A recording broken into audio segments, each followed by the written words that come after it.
Hello दोस्तों, तो स्वागत है आपका कोडिंग यंत्र में। मैं हूं मोहित। और कल की वीडियो में हमने देखा था वीएस कोड में किस तरह एचटीएमएल कोड लिखा जाता है, किस तरह हेडिंग टैग का यूज़ किया जाता है, किस तरह पैराग्राफ टैग का यूज़ किया जाता है। आज की वीडियो में हम देखेंगे एक सिंपल सा वेब पेज कैसे बनाया जाता है, जिसका आज हम एक वेब पेज बनाएंगे जिसका नाम होगा ब्लॉकचेन। उसमें हम देखेंगे किस तरह ब्रेक लाइन लगाई जाती है, किस तरह हॉरिजॉन्टल लाइन लगाई जाती है, किस तरह स्पेस लाइन लगाई जाती है और टेक्स्ट कैसे लिखा जाता है। तो चलिए शुरू करते हैं आज की मजेदार वीडियो। कल की वीडियो में हमने देखा था H1 टैग का कैसे यूज़ किया जाता है, H2 टैग का कैसे यूज़ किया जाता है, H3, S4, S5 इन सभी हेडिंग टैग का यूज़ आगे कैसे किया जाता है। और हमने साथ ही साथ देखा था पैराग्राफ टैग का यूज़ कैसे किया जाता है। और हमने देखा था कि लॉरम क्या है, लॉरम के बारे में पढ़ा था हमने थोड़ा। लॉरम 10 लिखेंगे तो क्या होगा, लॉरम 100 लिखेंगे तो क्या होगा। और आज की वीडियो में हम देखेंगे ब्लॉकचेन का वेब पेज कैसे बनाया जाता है। यानी कि आज हम एक वेब पेज बनाएंगे ब्लॉकचेन के ऊपर। सबसे पहले हम इसको पूरा डिलीट करेंगे।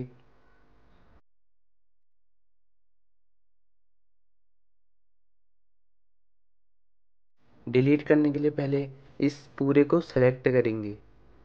सेलेक्ट करने के बाद इसे डिलीट करा और हमारा नया पेज आ गया हमारे सामने। और यहाँ पे दबाएंगे एक्सक्लेमेशन मार्क और एंटर। हम टाइटल की जगह पे लिख देंगे ब्लॉकचेन, क्योंकि आज का हमारा वेब पेज ब्लॉकचेन के ऊपर बनेगा। तो हमने यहाँ पे ब्लॉकचेन लिख दिया। तो अब देखते हैं ब्लॉकचेन होता क्या है। ब्लॉकचेन को देखने के लिए सबसे पहले हम कोई भी ब्राउज़र में चले जाएंगे, जैसे क्रोम या फायरफॉक्स। यहाँ पे हम क्रोम पर चले गए। ब्राउज़र में चले जाने के बाद हमें यहाँ पे सर्च करना है विकीपीडिया। और विकीपीडिया सर्च करने के बाद हमें विकीपीडिया में चले जाना है। विकिपीडिया में जाने के बाद हमें सर्च करना है ब्लॉकचेन। ब्लॉकचेन सर्च करने के बाद हमारे सामने हमें ब्लॉकचेन का पेज दिखेगा। और इस ब्लॉकचेन के पेज में हेडिंग है, पैराग्राफ है। तो आज हम इस ब्लॉकचेन के वेब पेज को अपने वीएस कोड में बनाएंगे।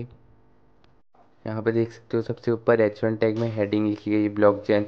उसके नीचे से एक पैराग्राफ टैग में लिखा है from Wikipedia the free encyclopedia. और फिर उसके नीचे से एक और पैराग्राफ लिखा है जो बहुत बड़ा है। और ये पूरा का पूरा पैराग्राफ टैग के अंदर आएगा। उसके नीचे से फिर एक S2 टैग में हेडिंग लिखी गई है। और हेडिंग के नीचे दी गई है एक हॉरिजॉन्टल लाइन। तो आज हम VS कोड में देखेंगे कि हॉरिजॉन्टल लाइन कैसे दी जाती है। और फिर उसके नीचे से एक और पैराग्राफ दिया गया है। तो चलिए आज ब्लॉकचेन का वेब पेज अपने VS कोड में बनाते हैं।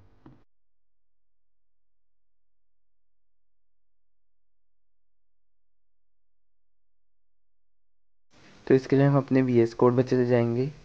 VS कोड में जाने के बाद यहाँ पे देखो हमने टाइटल के अंदर ब्लॉकचेन पहले से लिखा है। और हम अपना आगे का वेब पेज बनाएंगे बॉडी के अंदर। तो सबसे पहले हमको हेडिंग लिखनी है ब्लॉकचेन। इसके लिए हम H1 टैग का यूज़ करेंगे। H1 टैग के अंदर ब्लॉकचेन लिखने के बाद हम अपने VS कोड फाइल को रन कराएंगे।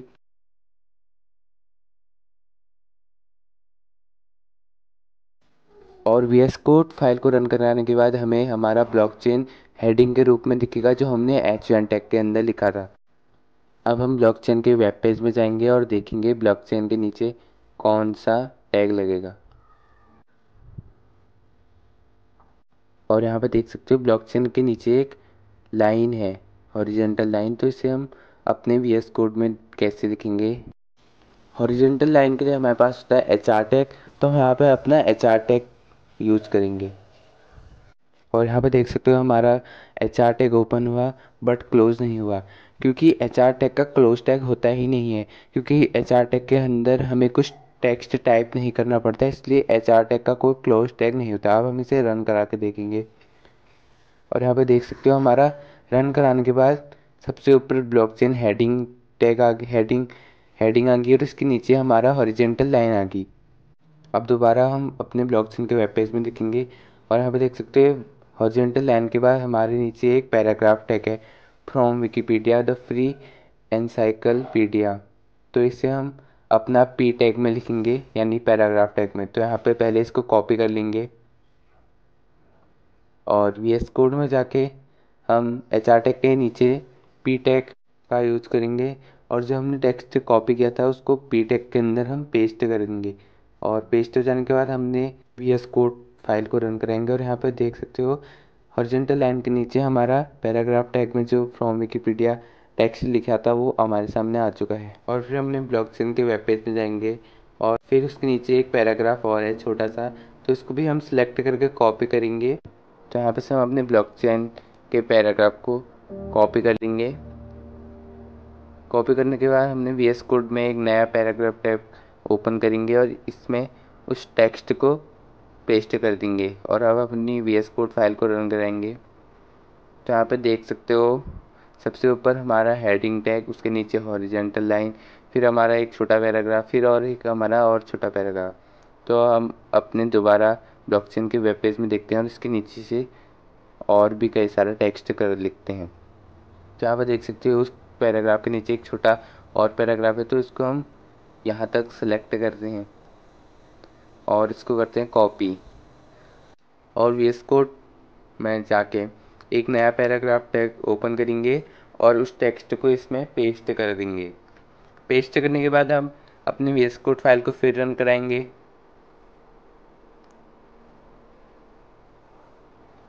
और यहाँ पे देख सकते हो सबसे ऊपर हेडिंग, उसके नीचे हॉरिजॉन्टल लाइन, फिर एक छोटा पैराग्राफ, फिर और एक और छोटा पैराग्राफ, और फिर जो हमने अभी पैराग्राफ लिखा सबसे लंबा वाला वो हमारे वेब पेज में दिख रहा है।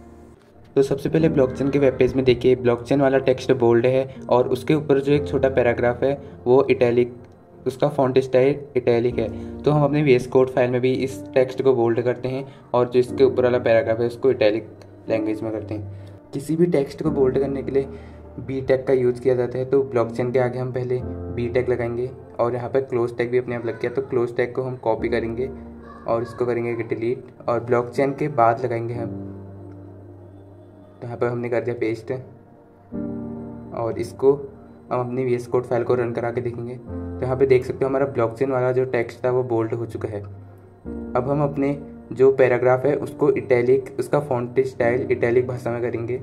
किसी भी टेक्स्ट के फॉन्ट स्टाइल को इटैलिक करने के लिए हमारे पास आई टैग होता है, तो हम इस पैराग्राफ के आगे ओपन टैग में आई लिखेंगे और उसके बाद आई टैग में क्लोज आई टैग का यूज़ करेंगे। तो हम पैराग्राफ के यहाँ पे लिखेंगे आई टैग और क्लोज टैग को कॉपी करके डिलीट और फिर इसको कर देंगे लास्ट में पेस्ट। और अब अपनी VS कोड फाइल को रन कराते हैं। तो देख सकते हो हमारा ये वाला पैराग्राफ इटैलिक लैंग्वेज में हो चुका है। तो इटैलिक करने के लिए हमारे पास आई टैग होता है।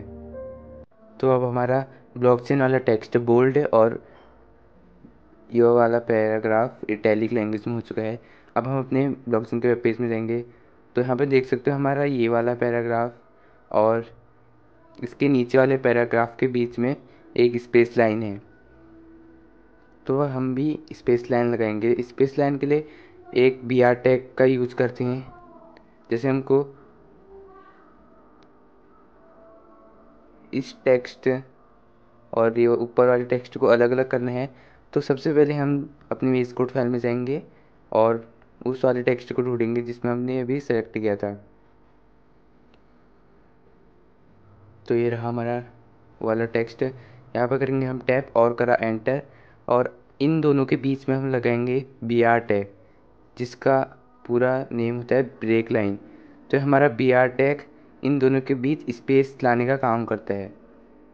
तो अब अपनी VS कोड फाइल को रन कराएंगे। तो यहाँ पे देख सकते हो हमारा ऊपर वाला पैराग्राफ और नीचे वाला पैराग्राफ, जो पूरा का पूरा पैराग्राफ जो मिला था वो अलग अलग हो चुका है, लेकिन हमारे इस पैराग्राफ में स्पेस नहीं आया। हमारे उन दोनों पैराग्राफ के बीच में इस तरह का स्पेस नहीं आया। इसके लिए हमें फिर अपनी VS कोड फाइल में जाना पड़ेगा और हमें एक और ब्रेक लाइन टैग लगाना पड़ेगा। तो अब हम कराते हैं अपनी VS कोड फाइल को रन। तो आप देख सकते हो हमारा ऊपर वाला पैराग्राफ और नीचे वाला पैराग्राफ के बीच में स्पेस लाइन आ चुकी है। तो ऐसे हम अपने पैराग्राफ के बीच में स्पेस लाइन या ब्रेक लाइन लगा सकते हैं BR टैग की सहायता से।